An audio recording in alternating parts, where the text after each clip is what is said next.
গৰম পানী জলপান চবকে টাটা দি মেলি ব্ৰেকফাষ্ট কৰিবলৈ আহিছা নি তুমি চবকে টাটা দিলা গুড মৰ্ণিং সকলোকে মোৰ পেজৰ চেনেলটোলৈ স্বাগতম ইয়াক জলপান খুৱাই দিম অঁ ডাকটো খাব অঁ ডাকটোকো খুৱাই দিম দমা ডাকো জলপান খুৱাই দিম দেই অঁ গৰম পানী দেউতাই খাব দৌ মাত্ৰকৈ হৈ গ'ল ন চুৰু চেণ্ডেল নিপিন্ধে কি উৎপাত কৰিবগৈ এতিয়া হয়নে নহয় দিনটোলৈ আৰু চিঞৰিবলৈ হৈয়ে গ'ল এই মোৰ চেনেল কিয় দিম আকৌ মোৰ চেনেল কিয় দিম মোৰ চেনেল মোৰ হয় হৈ গ'ল কাম ষ্টাৰ্ট দেউতাকৰ পানী বটল নিব থ'বলৈ এতিয়া বিচাৰি ফুৰিব কি কাম কৰিব পাৰে এতিয়া ব্ৰেকফাষ্ট কৰিবলৈ বহি আছোঁ শুই উঠি আহিয়ে চিধা মোবাইলটোৱে চোৱা হয় চব অকল এওঁ বুলিয়ে নহয় আৰু চবেই চায় মইতো চাওঁৱেই ভাই যিটো চাওঁ ব্ৰেকফাষ্ট হৈ গ'ল ডিম বইল বুটৰ ঘুগুনি পুৰি এখনেই অসম কিন্তু তাৰ ভাগ তিনিটা আপাৰ লোৱাৰ এণ্ড মিডল আপাৰ আছামৰ ভাষাবোৰ বুজিবলৈ বহুত সহজ হয় লোৱাৰ আছামৰ ভাষাবোৰ আপাৰ আছামৰ মানুহে পটককৈ বুজি নাপায় যেতিয়া আপুনি লোৱাৰ আছামলৈ যাব নলবাৰী বৰপেটা এইফালে আমি মানে মুখ মেলি ৰখি থাকিব লাগে ঠিক তেনেকৈ এতিয়া এটা কথা ক'ম মিডল আছামৰ মানুহবোৰো এতিয়া মানে নিচা বুলি ক'লে চিনি নাপায় এনাই বুলি ক'লে চিনি নাপায়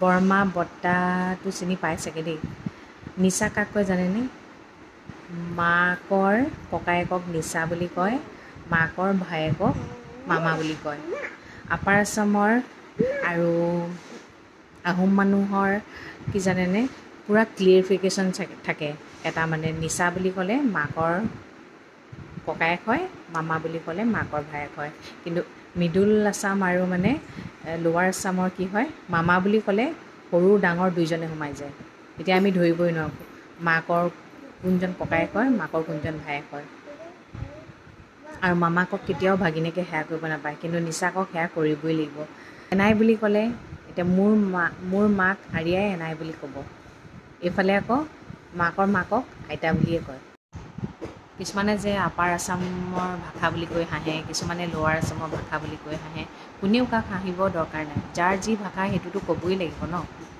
কিন্তু আমাৰ আপাৰ আছামৰ ভাষাটো কি হয় জানে এটা প্লেইন ৰাস্তাত যোৱা নিচিনা হয় আৰু লোৱাৰ আছামৰ ভাষাবোৰ মানে এনেকুৱা মানে হয় এনেকুৱা লাগে মোৰ মতে একদম খলা বমা নাদে চাদে সোমাই মেলি গৈছোঁ যেন ধূপ ধাক ডুব পাই মানে আৰু আপাৰ আছামৰ যেন একদম এটা প্লেইন ৰাস্তাত প্লেইনখন যাবলৈ যেনেকৈ ৰাস্তা এটা লাগে পিচ ৰাস্তা এটা তেনেকুৱা গতে লাগে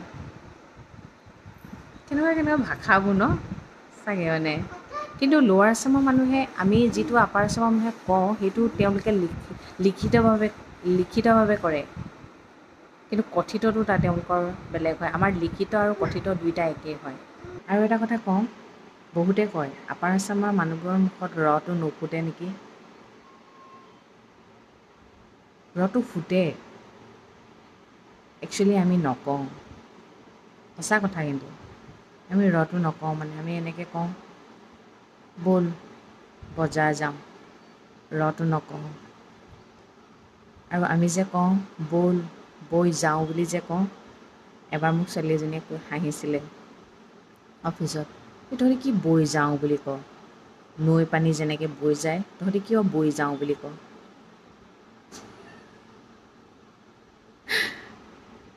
আৰু লোৱাৰ আছামৰ মানুহবিলাকে যে কয় এইগিলা মইতো প্ৰথম এজনী আছিলে তাই মোক কৈছে কৰচখন দে মই বোলো কৰচ ক'ৰপৰা কৰচ দিম তাৰপিছত কৈছে বেলচা মই বোলো বেলচা চিমেণ্ট যে সেইবোৰ মিক্স কৰি সেইখনকে বেলচা বুলি কয় তাৰপিছত কৈছে মুচৰি দে মুচৰিখন ঠিক কৰি দিছোঁ মুচৰি মই বোলো মুচৰি কি সঁচাকৈ বহুত ভাষা অমিল আছে দেই তাই আমাৰ ৰুমমেট আছিলে যে ভনীতা তাই বিয়া খাবলৈ গৈছিলোঁ আমি থাকিছিলোঁ আৰু ভাষাটো একো বুজিয়েই নাপাওঁ মুখলৈ বেবা লাগি চাই থাকোঁ আৰু মই কওঁ লাহে লাহে কওক না তথাপিও বুজি নাপাওঁ তাৰপিছত আমাক প্ৰথম যাওঁতেই আমাক চাহ খাবলৈ দিছে চাহ খাবলৈ দি আৰু ভুজিয়া দিছে ভুজিয়া খাইছোঁ পোৱালি এজনী আহিলে নহয় চানা মাহী মই বোলো ভুজিয়া কেইটামান দি দিছোঁ চানা মাহী মানে সৰু মাহী মইতো লাজেই পাইছোঁ, মই নাজানো কাৰণেহে মই ভাবিছোঁ চানা খুজিছে। চানা মাহী মানে সৰু মাহী। আমি এতিয়া কওঁ খিচিৰি, তাহাঁতি কয় খিচাৰি। মই হাঁহিবলৈ যোৱা নাই, তেওঁলোকৰ ভাষা, আমাৰ ভাষা, কিন্তু মানে তথাপিও মানে ইমান ডিফাৰেঞ্চ কিয় হ'ব বুজি নাপাওঁ।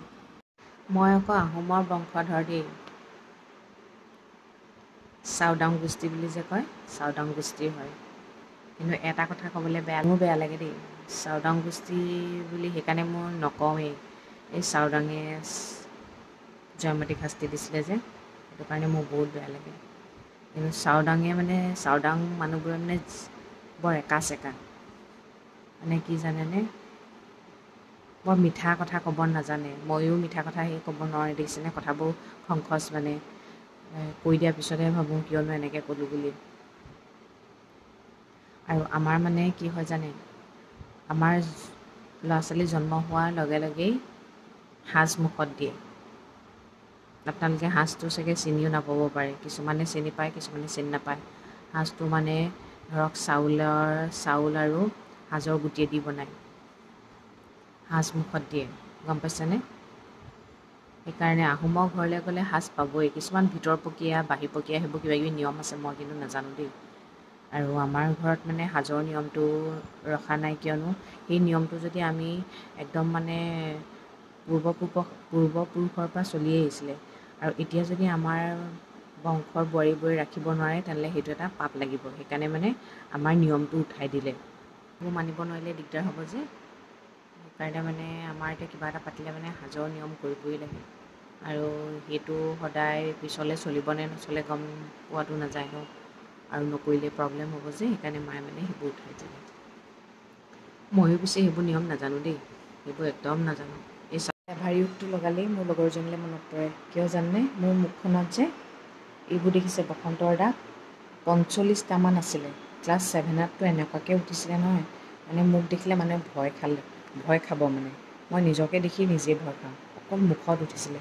কিন্তু তাই মোক তেতিয়া নহয় এভাৰী উড আনি পিনে, মইতো তেতিয়া চিনিয়ে নাপাওঁ এইবোৰ, তাই অলপমান আনি পিনে মোক দিছে মানে, তই এইবোৰ লগাবি বুলি।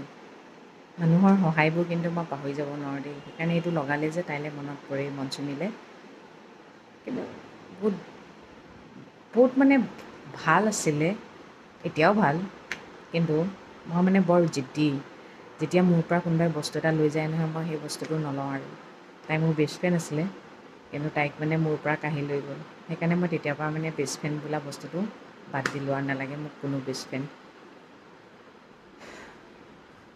দুখীয়া মানুহৰ ল'ৰা ছোৱালী বেষ্ট ফ্ৰেণ্ড হ'বলৈ মানুহে টান পায়, কাৰণ কেলৈ গিফ্ট দিব নোৱাৰোঁ যে, সেইটোৱে কথা। আৰু এটা কথা কওঁ, মোক নহয় বহুতে দেখিলে বেংগলী বুলি ভাবে, কিয় জানেনে, এই নাকফুলটো পিন্ধাৰ কাৰণে। মোৰ দেউতাই যে এই ছোৱালী মানুহে জিন্স পিন্ধা, নাকফুলি পিন্ধা একদম বেয়া পায়। আৰু মই জিন্স পিন্ধি যদি ওলাই যাওঁ নহয়, মই আগফালে নাযাওঁ নহয়, আগতে পিছফালেদি যাওঁ। আৰু মোক আকৌ জিন্স পিন্ধিবলৈ কোনে শিকাইছে জানে, মোৰ ভাইটিয়ে গুৱাহাটীৰ পৰা মোক জিন্স নি দিছিলে। মত ভাইটি, কিন্তু মানে তাৰ দিমাগটো মানে মোতকৈ ডাঙৰ টাইপৰ, আৰু মোক মানে কয় তই এনেকৈ পিন্ধিবি, এনেকৈ কৰিবি। বেলেগৰ ভায়েকে গালি পাৰিব, কিহৰ কাৰণে জিন্স পিন্ধিব লৈছ বুলি ন, মোক আনি দিছে চব নাই। যে কথাবোৰ মনত পৰিলে বৰ কিবা লাগে। ই আকৌ বেয়া টেঙৰ, মোৰ পৰা পইচাবোৰ ল'ব, দিওঁ নহয়, মই তোক দি দিম, দে না।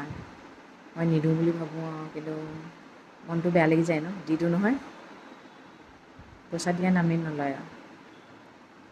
সেয়াই, সেইটোকে কয় ভাইটি। যিমানে যি নহওক, সি মোৰ কথা ভাবে যেতিয়া, মইতো বায়েক হিচাপে তাৰ কথা ভাবিব লাগিব ন। হ'ব পাৰে গালি এটা দিব পাৰোঁ, কিন্তু বেছিকৈ গালি দিলে আকৌ নিজৰে দুখ লাগে। আমাৰ ভাইটিক দেখিলে আকৌ মানুহে ভাবে কলিতা ল'ৰা বুলি। মানুহৰ চেহেৰাবোৰ চাই মানুহে জাজ কৰি থাকে। নহয়, আমি চাওদাঙৰ বংশধৰ, গম পাইছেনে? সেইকাৰণে বৰ মিঠা সুৰ ক'ব নোৱাৰোঁ, গলগলীয়া মাত, হয়নে? হাহাকে হাঁহো। যি নহওক ভাল লাগে নিজক, নিজে যি হয় আৰু। Good evening. চাহকাপ খাই লৈছোঁ, আধা আধি মেকআপ কৰি থৈছোঁ। এতিয়া আমি ফুৰিবলৈ যাম। আৰিয়াক উলিয়াই মেলি ল'লোঁ, চাহকাপ খাই আৰু কাপোৰ চাপোৰ পিন্ধিম আৰু এই খুৰীহঁতৰ ঘৰলৈ ফুৰিবলৈ দেখাম। ওলাই মেলি ৰেডি হ'লোঁ দেই। বৰ বেছি গৰম গুপগুপীয়া, সেইকাৰণে কটনটো পিন্ধিছোঁ, ফুলি চিম্পুলকৈ লগাই দিছোঁ। আৰু এটা কথা কওঁ, আমাৰ আহোম মানুহৰ সাজ আৰু গাহৰিটো মেইন। গাহৰি বুলি ক'লে বহুতে ঘিণ কৰে। এটা কথা কি জানে, যোনে যি খায় তাত ঘিণ কৰিব লগা একো নাথাকে। আপোনাৰ খোৱা বস্তুটোক যদি মই ঘিণ কৰোঁ, আপোনাৰ কেনেকুৱা লাগিব? আৰু কিছুমানে কয় বহুত বেয়া বেয়াকৈ কিবাকিবি সাজৰ ওপৰত কৈছে। সাজ বেছিকৈ খালে মদৰ নিচিনা কাম কৰিব। সাজটো বহুত ক্ষেত্ৰত আপোনাৰ বহুত উপকাৰী হয় জানে। যেনেকৈ পেচাবৰ জ্বলা পোৰা হ'লে মানে সাজ খাই দিলে ভাল হয়। বহুত বেমাৰৰ কাৰণে সাজটো ভাল, কিন্তু অধিক মাত্ৰা খালে, যিকোনো বস্তুৱে অধিক মাত্ৰা খালে কি হয় জানে, অপকাৰ কৰিবই। কিন্তু আমাৰ আহোম মানুহৰ কাৰণে সাজ আৰু গাহৰিটো লাগিবই মানে, তাত মানে সেইটো নহ'লে নহ'বই। কিন্তু এনেকুৱা নহয় দেই, আমি এতিয়া গাহৰি নহ'লে থাকিব নোৱাৰোঁ।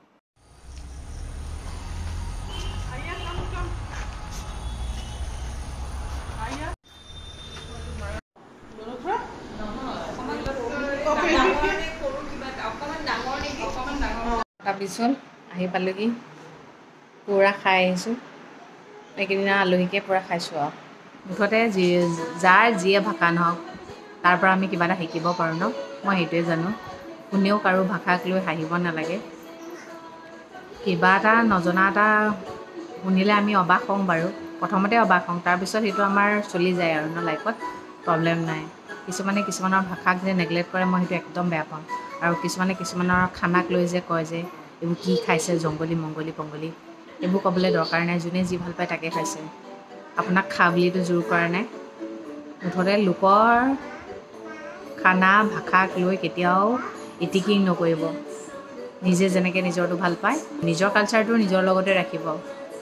সেইকাৰণে কাৰো কালচাৰক লৈ হাঁহিব নাযাব, ঠিক আছে?